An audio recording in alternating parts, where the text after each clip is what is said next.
Let's talk a bunch of different topics. How'd her career get there? This is a podcast with Lauren Ascari.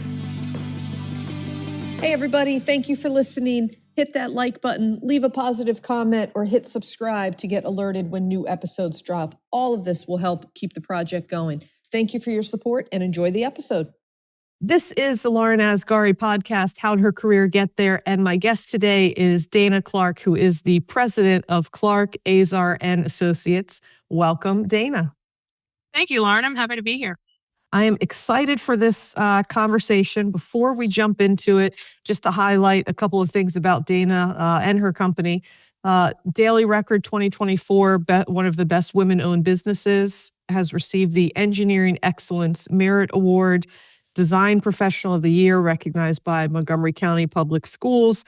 And Dana herself serves on the Director of Membership for Crew Baltimore. So we're going to get into all of that stuff throughout the conversation. So, Dana, let's kick it off just giving kind of a high-level overview of what is Clark, Azar Associates. Sure. We are a primarily site civil engineering firm. We also provide landscape architecture services, which we started about a year and a half ago.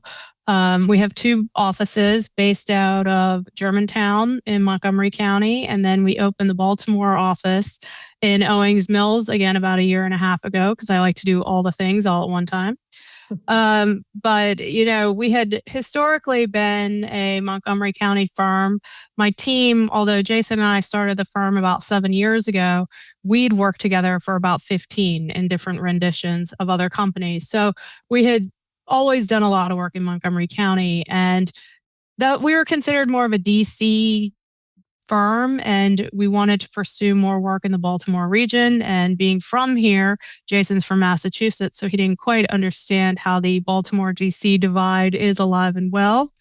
So I was like, we really need a Baltimore presence if we're going to pursue more work in the Baltimore region. So we did that about a year and a half ago, and that has really jump-started a huge growth period for us.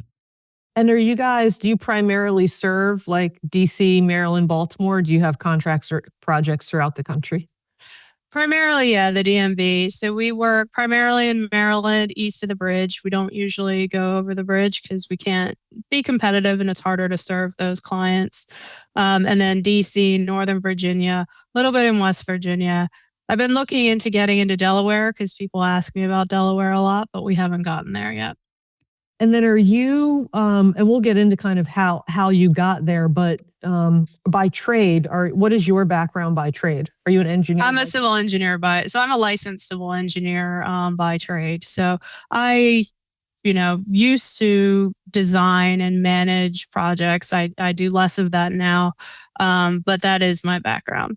Awesome. It's the site stuff. Awesome. All right, we're going to get more into that because I love talking with women of all backgrounds, but the female engineers, I feel like we don't hear as much from, so I love learning more about their background. So let's jump into a time machine. Let's go back to when Dana was a little kid. Get kind of an overview, like where are you from? Only child or siblings? What were you like as a kid? Let's start there. All right. So I was actually born in Texas and I moved to Baltimore County when I was about 5. I have 2 little brothers. So I always thought that I should be in charge of everything because I was the oldest. And then my middle brother thought he should be in charge of everything. So, that was kind of a constant control clash, I think, growing up. And then my mom would always put everything up to a vote because there were 3 of us. So I basically remember my childhood as me and Chris, my middle brother, competing over Josh's vote because Josh was kind of the good, happy kid, didn't really care about a whole lot. So we kind of went at it a lot. I really was focused on sports as a kid. I did well in school and all that, but I was really focused on sports. I played travel soccer, travel softball. I played it in high school. So I think that really helped me kind of focus my energy and learn a lot about a lot of things that serve me really well now. Working as a team and kind of being a leader. I always put myself in positions where I was kind of in control. That's kind of a theory, I guess, that we're going with. I'm probably a little bit of a control freak. But I was a goalie or I was a catcher. I've played in positions of high pressure and control. So I think that's probably served me pretty well for where I am now. But yeah, that's probably where I started.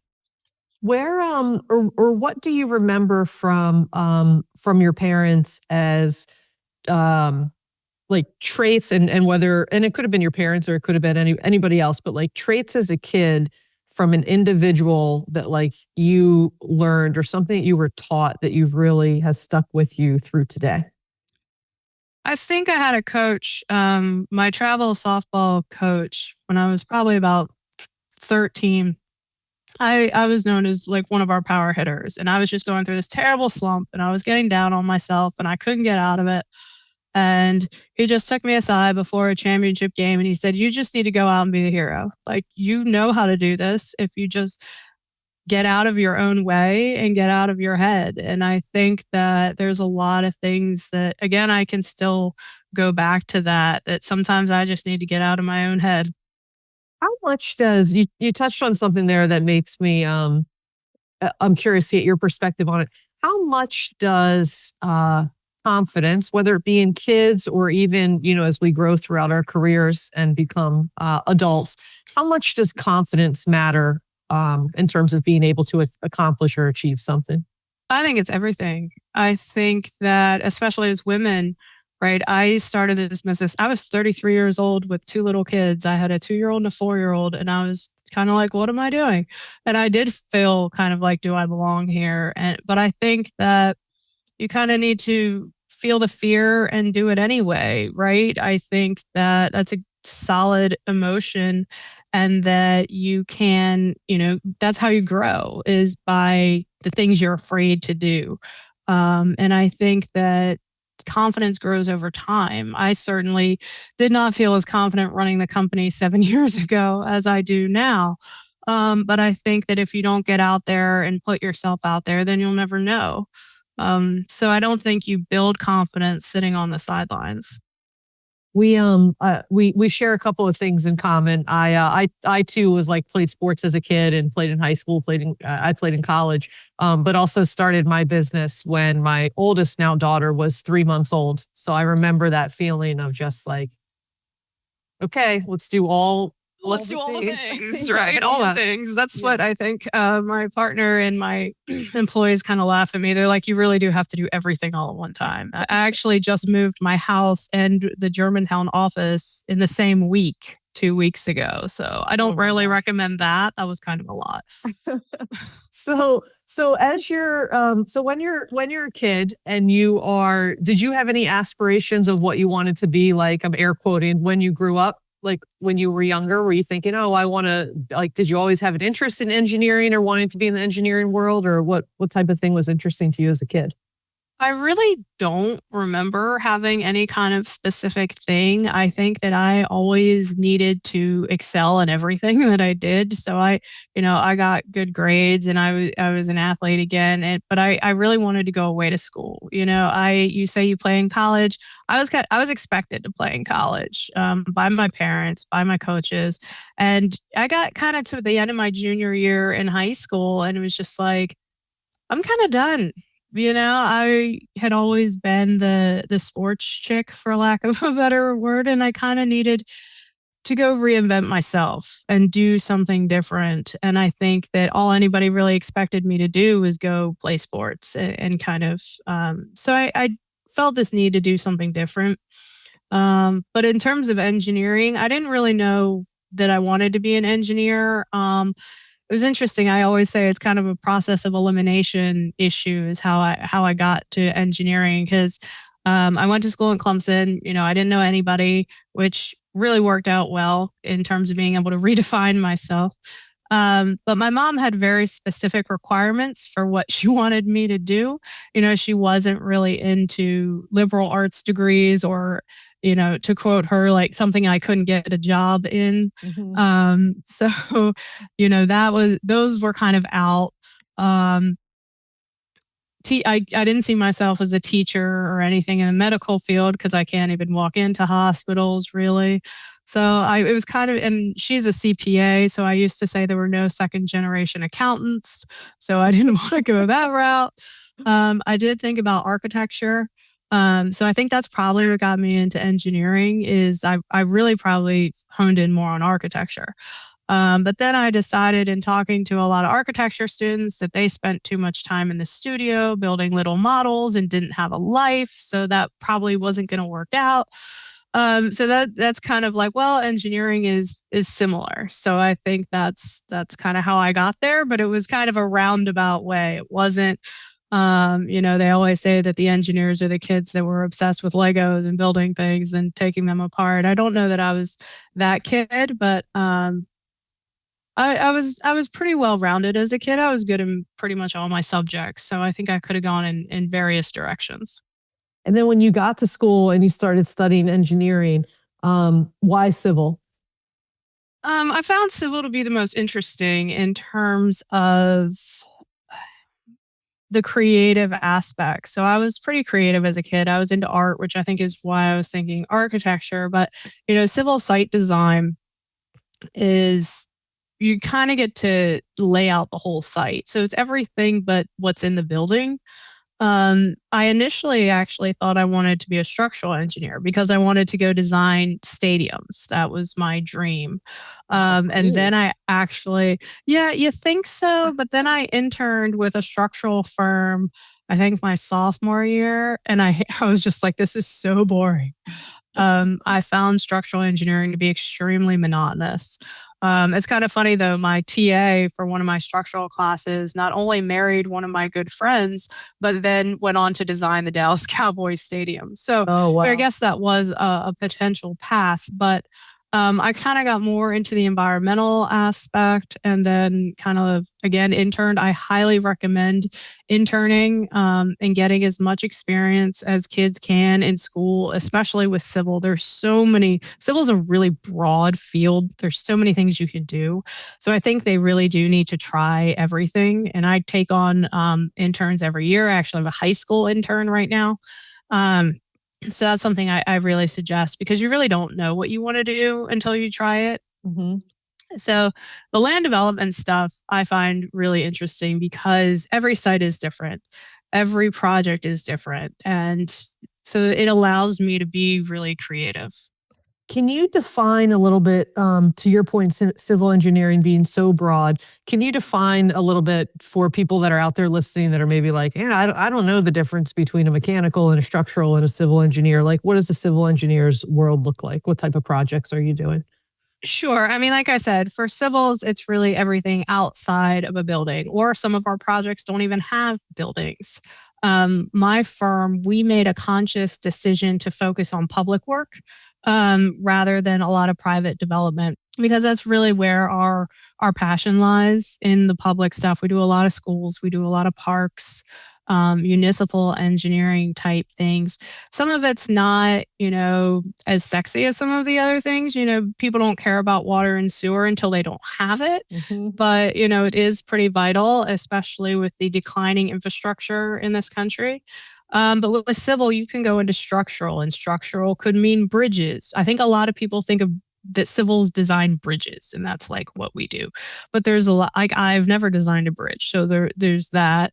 And then structural could be, the building itself, all the structural steel that goes into a building. And then mechanical, that's all of your HVAC systems, your air intake, your electrical systems.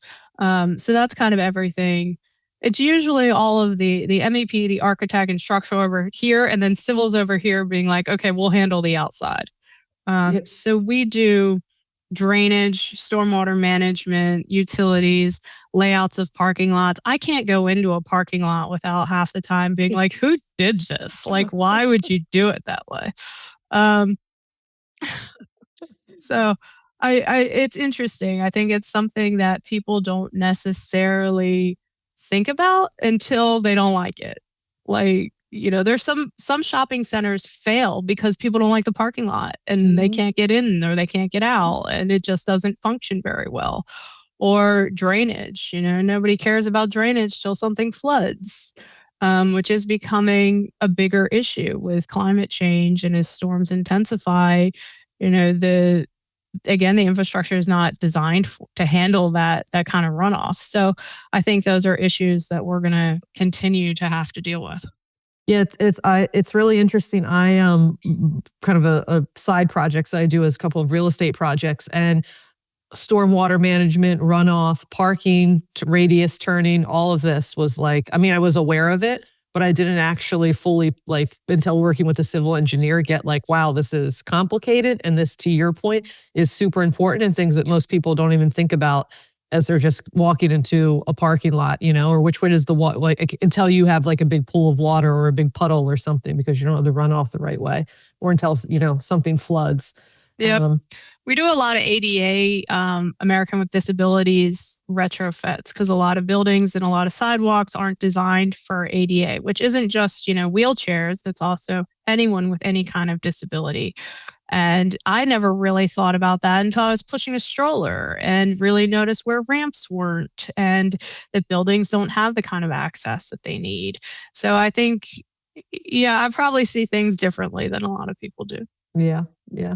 What, so jumping back to, so you go to Clemson, you're studying engineering. Where do you go from there? You graduate immediately and get a job, and kind of give a version of, or take us through graduating and then how you kind of go to where you are currently. Sure. I mean, I was kind of on a path, right? I was a box checker. I was going to go to school. I was going to get a job again. And then again, I interned, right? So, and then I decided I didn't want to be a structural engineer. So then I had to pivot. And my parents actually moved from Maryland down to Florida when I was in college. So I went down for a summer and interned at a firm down there. And that's when I really got into the hydraulics and land design stuff. And when I graduated, I started working there. And that was fine for a couple of years. And then the recession of '09 hit. And it hit where I was in Pinellas County harder than most counties in the state or in the country, really. I mean, you had developers that were building shopping centers. They just left equipment on site. Everybody abandoned everything. So I actually got laid off. And then my ex-husband, husband at the time, he got laid off because he was in construction.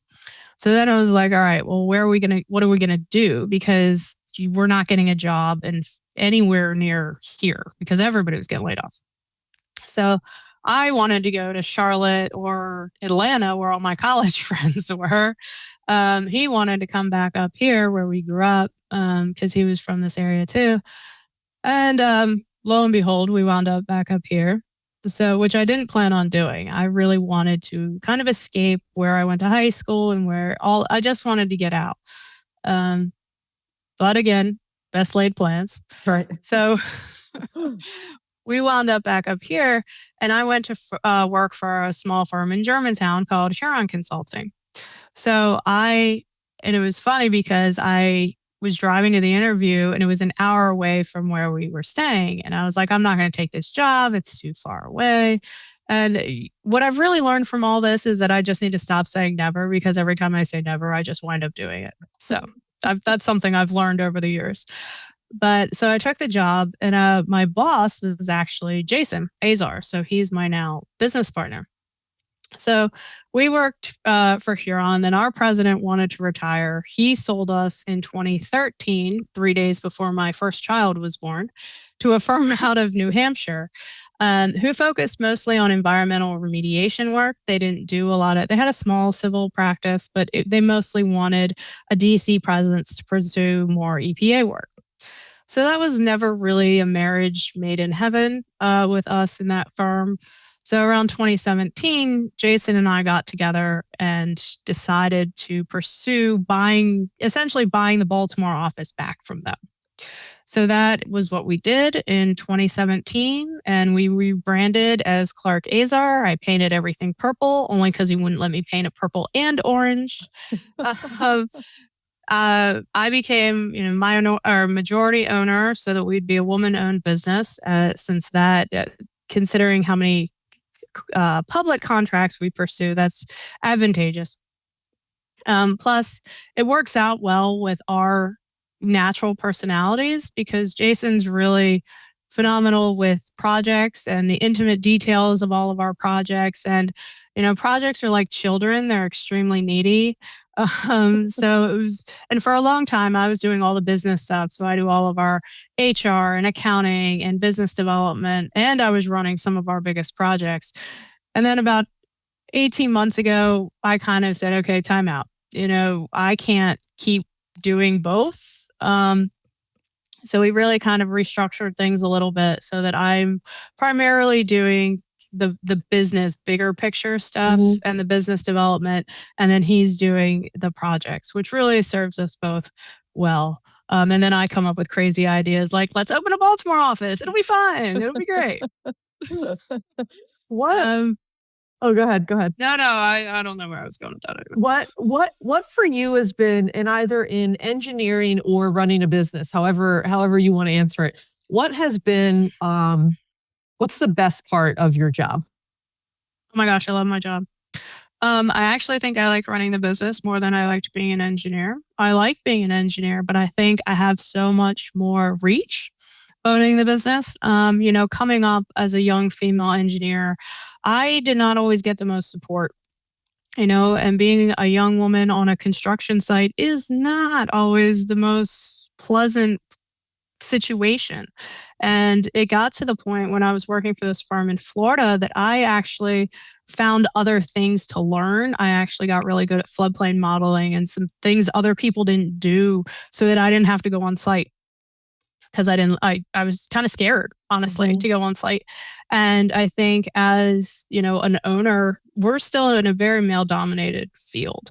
And, especially a lot of the older men don't want to deal with women, or the contractors are, part of the contractors, boys will be boys club. And the fact that contractors get off for, they get a pass because they're contractors doesn't really sit well with me. But, the fact that I can build a culture within my company that supports young women and focuses on hiring female engineers to the greatest extent I can, there just aren't enough of them to be found, and mentor and kind of build a culture where my whole staff feels supported, is really part of what I like the most about it. Having that freedom. I love that. And I think it's so important, it's like there's an entire additional pool of candidates and pool of talent out there that if they feel welcome into a career path, it just expands the capabilities within that career path, right? So what on the flip side is the worst part of your job or the underbelly of the industry that like nobody really talks about?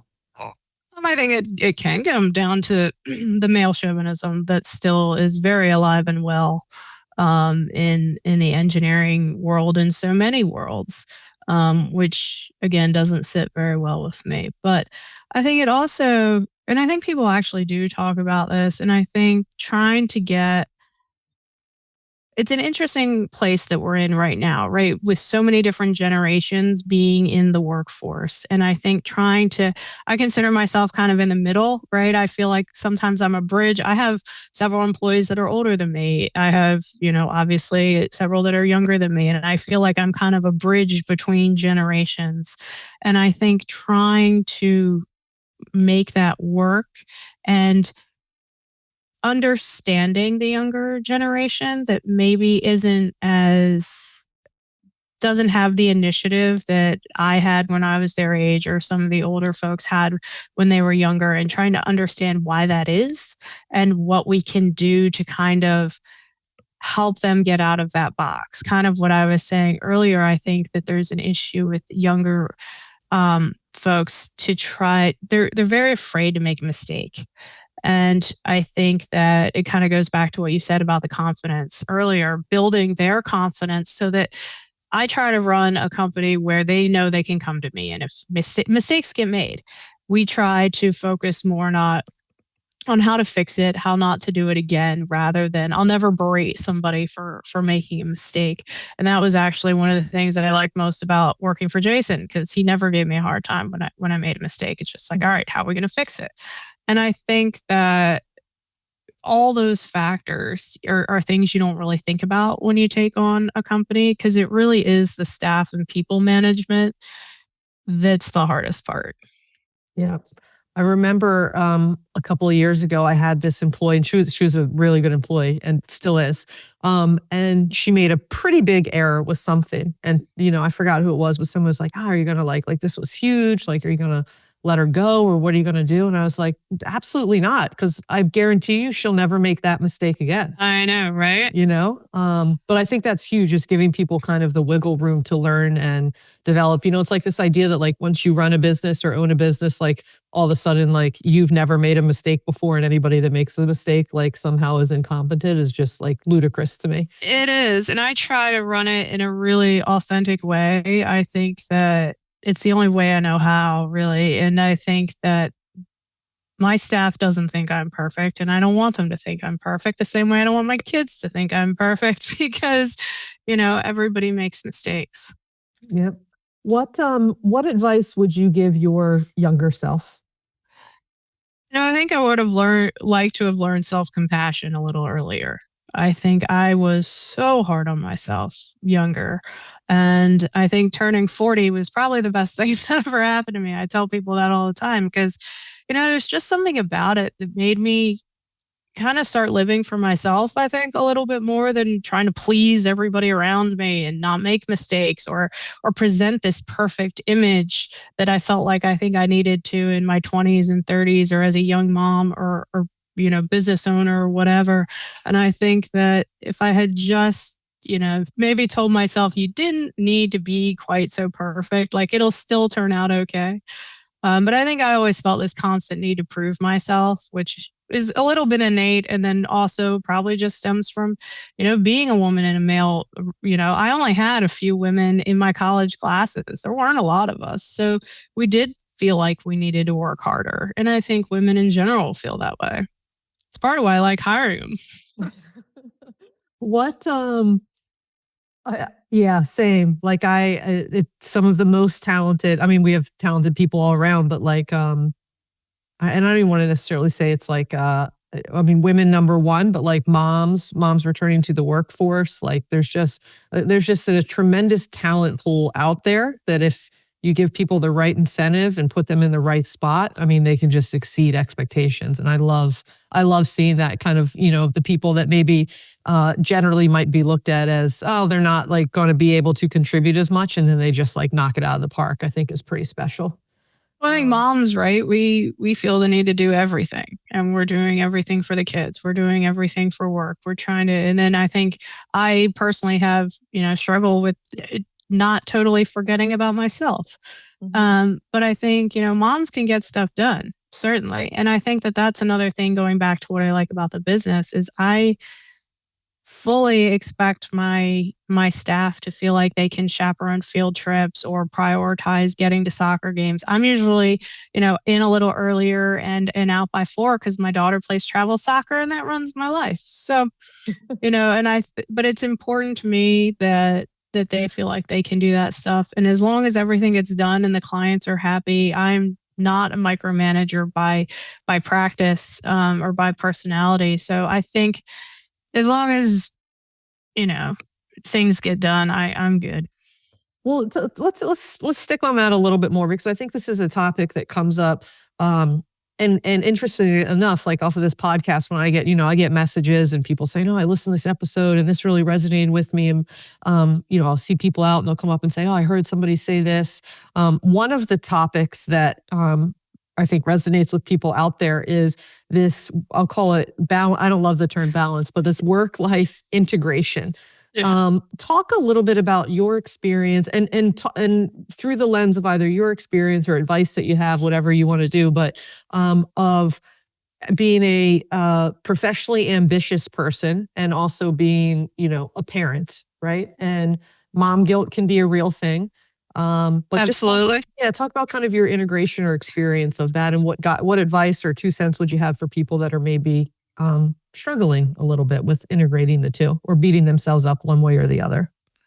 Well, I think you got to try to look at the bigger picture, which can be hard when we're moms and we're focused on like all the things right in front of us. But there is nothing that will replace the fact that my daughter, who's 11, and my son, who's 9, see that their mom runs a company. And for them, that's totally normal. And that's not every kid's normal. I wish it was. But I think that they actually take a lot of ownership with the business, to the point where they sometimes think they run things, I feel like. But, I think that it's important to realize that to see your kids work for something that matters to you is showing them more than trying to be perfect, right? Because the reality is, I think that when you hide your own humanity from your kids, and you are really doing them a disservice, because when they get older and they start to feel like they're not measuring up, or they're not perfect, or they're not succeeding. And I think that if they think that you never made any mistakes, then that just makes them feel even worse. So I think that trying to be open with them about the realities of all of it is actually beneficial. And then I think, just trying to make it work when you can. I have been known to do invoicing during soccer practice. I got a whole setup in my car with my little computer and my portable monitor. So I think that you just make it work when you can. Um, I'm also divorced, so that adds an extra layer to things. But I think that the more reality within, age appropriate spaces that you show your kids, I think that that actually helps them when they're older, and kind of realize who they become. Yep. Yep. I agree. And I think painting the picture of not even painting the picture, but kind of living your life and making sure that, there's equal value. Sometimes there's like this, I feel like disagreement inside people's heads of like, okay, it's like, I don't have to be like a good parent and a good, or a good business owner or a good employee or whatever. It's like, you can do both. And I think the most you try to integrate them all, right? Mhm. I think that was one thing COVID did give us, is a little bit more of an integration of family and work. And we're allowed to be a little more open with it, I think. And as business owners, that was always my mindset anyway, but I think we had to work with people, right? To be more open about those things. And I think men in a lot of ways feel like they can't take off early to get to a soccer game or something, because they have to, it's one thing for moms, but I think men actually feel worse about it, and not being the perfect employee. So I think that, again, balance is the wrong word, because you're never doing everything exactly right. But I think being present where you are, whether or not you're at work or you're with the kids, and trying to do whatever you're doing the best you can at that point, and then, move on to the next thing later. Yep. I love that. I love that. What would you say for people kind of coming up in their career? What would you say are maybe the one or two most important traits that they have or develop? I think communication is key. I think that's something we don't see in younger staff, is necessarily the ability to communicate or raise your hand when you have a question, or, they get really stuck in their heads and they feel like they need to figure it out themselves. Well, engineering especially, nobody knows everything. There's too much to ever know it all. Um, Again, like Jason's big on construction stuff, I'm bigger on hydraulics. So, everybody kind of finds their thing. To know it all is impossible. So I think that this feeling where the younger people coming out of school feel like they need to know it all, or else we're mad at them, is really incorrect. And I think that you see that a lot, and it's a lot of retraining you seem to have to do with them, is come ask me. Like, I'm not too busy for you, or I don't consider my time to be any more valuable than anybody else's. I just may be running around like a chicken with my head cut off half the time, but that's my management style. Um, and I think they're pretty used to that. So, but I think that this feeling that you can't make any mistakes is something that I wish they would get past. Mhm. And learn as much, listen to people. sit at the table, especially with women. I always see women, they want to sit in the back or they want to sit to the side. Even if you don't feel like you have something to contribute, you probably do. You probably know more than you think. And don't assume that everyone at the table knows everything either, because that's one thing I've learned, especially having to get out into the networking and business development realm, which is uncomfortable for everyone, right? To go talk to random people and try to sell yourself. And I think as soon as I kind of realized that everybody's nervous and everybody's feeling awkward about all this, that I think it gets easier when you need to not assume everyone else has everything figured out, because at work, everyone doesn't have it figured out. Parents certainly don't have everything figured out. So I think that this notion, again, it kind of, I guess, circles back to you don't have to know it all and nobody expects you to. But I think we do expect you to ask the question. Yep. I love that advice. I want to spend actually 1 minute before I get to my last question. Talk just for a minute about Crew Baltimore. Just what is that organization? You sit on the board as the director of membership there? Yes, I do. Crew Baltimore, we're actually a national organization. So there are chapters all over the world. It's over 14,000 members, predominantly women, but not all. Focused on, it stands for commercial real estate, but it's really all facets of development. So I think we get a little pigeonholed sometimes into just, we're not all realtors, right? We're architects, contractors, engineers, bankers, property managers, really every gamut.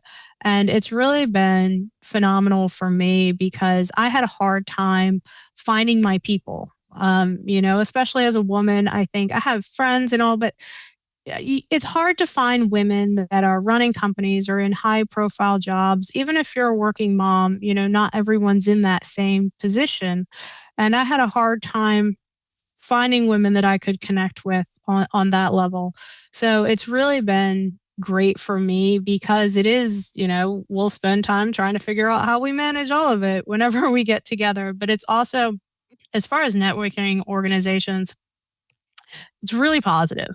So everybody is legitimately trying to help everybody else and trying to get everybody else work or trying to introduce people to others. There's no, I've been in organizations where there's a lot of peacocking around, right? And it's really competitive. And there isn't necessarily an attitude of wanting to help everyone else. And I think that it's just different. And it's really been personally and professionally great for me. Awesome. I'm going to ask my last question in a second, then we'll go to rapid fire, which is like totally unrelated to what we've talked about so far. But if people want to learn more about you, learn more about your company, where should they go? Well, we have a website, clarkazar.com. My LinkedIn page. We also have LinkedIn pages and Facebook and all the social media excitement. Or you can just email me and I'll tell you all you want to know about it. Let's do lunch.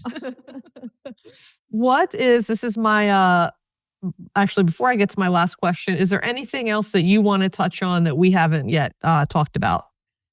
I don't know.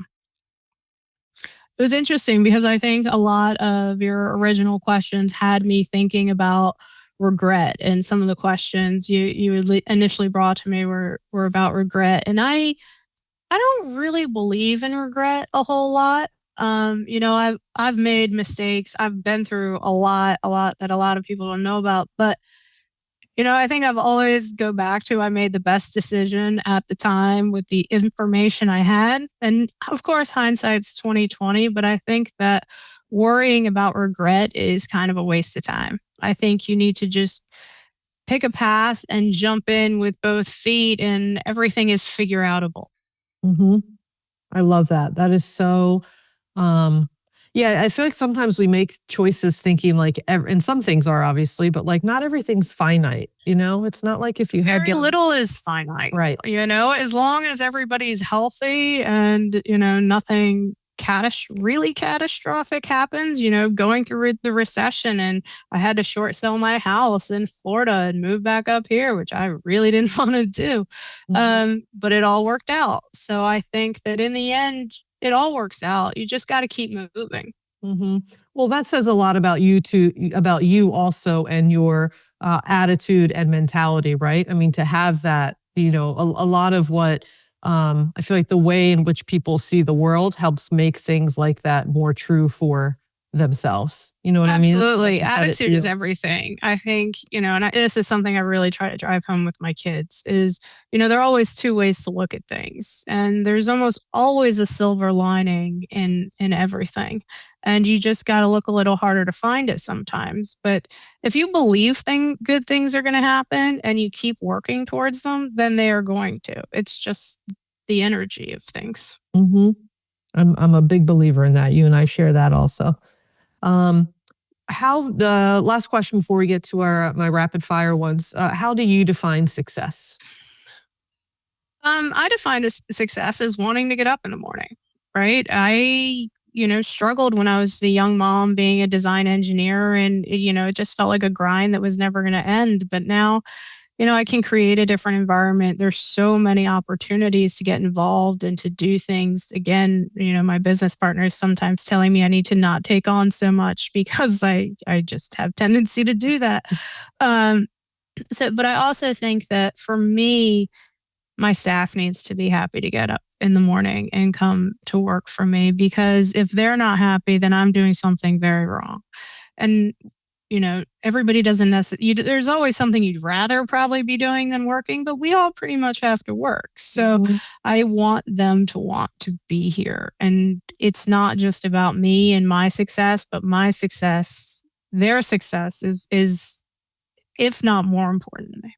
Well, they're lucky to have a leader like you because that is something that not everybody has, and to have that, I don't know if people recognize how important that is. That a leader like you cares about them and their happiness and their success too. I appreciate that. All right, I'm going to move to rapid fire, totally unrelated to anything that we talked about. Just first thing that comes to mind. All right, bring it on. All right, sky or grass? Sky, Brick or stone? stone, Netflix or Hulu? Netflix, Go to a movie or stay at home? stay at home, Beach or mountain? beach, Basketball or football?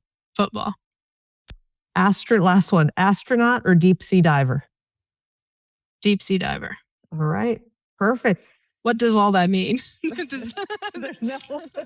It just is a. Do I get like a personality? Yeah, we'll send you your profile afterwards. Like, whoa, this one's off the charts. Yeah, Crew did a What's Your Bird event last year where it was, again, the personality. And I was 100% eagle. Like everybody was different parts of different birds. Not me. I was straight up eagle. Oh, that's funny. Yeah, nothing. There'll be no personality assessment coming as a result of this. Just That's a okay. quick glimpse into Dana's mind. So That's a scary place. There's a lot happening there. thank you so much for doing this. I really enjoyed talking with you. I got to be honest, I didn't know a lot. I had heard about your business from a couple of different circles, but I didn't know a lot about it. And I've really enjoyed talking with you and learning more about it and learning more about your background. This has been great. Yeah, absolutely. Thank you so much. Perfect. All right. Well, until next time, again, my guest is Dana Clark, president of Clark, Azar Associates. And this is the Lauren Asghari podcast, How'd Her Career Get There? And we will see you next time. Let's talk a bunch of different topics. How'd her career get there? This is a podcast with Lauren Asghari.